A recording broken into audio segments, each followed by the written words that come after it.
Go. Kevin, we've been together for 6 months of the Toltec training. In the process of that 6 months, what do you see as the kind of changes you've experienced? That's a good one. That's a good one, Carl. That's a good question. There's a lot in that. And I think what I feel is the most relevant is the ability and degree to which I have been able to quiet the mind chatter. Okay, the mind chatter between that voice that is the victim and the judge. Okay, the place where I want to judge other people, judge myself, and then the place where the victim wants to buy into that. And so that cycle, the victim-judge dialogue, has the ability to keep a person trapped in their stuckness.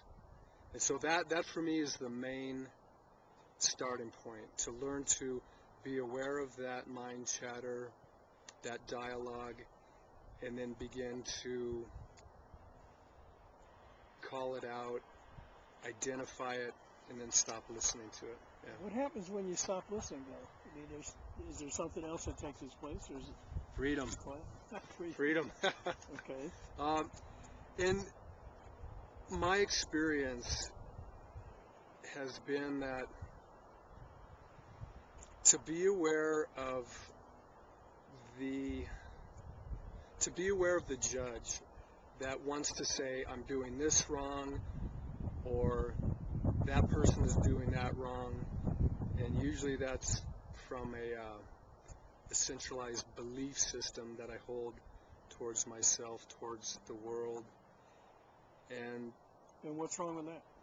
Well, it's very self-limiting, and it is very much like having a cage built around myself. You're saying your belief system becomes a cage for you? Yes. Yeah. And so the first part is to begin to push on the cage, identify the cage. Give me an example. What's that look like? A simple example of breaking from a judgment system back to a belief, and recognizing that, eliminating it. What happens? Okay. To make this feel real, a belief that I've held for a long time was that because of some of the woundings that I incurred when I was younger, that somehow I felt I was wanting some kind of apology or something, like some kind of universal apology. So you believe that you were due an apology? Yeah, something like that. Okay. And that I wasn't being seen, I wasn't being understood, and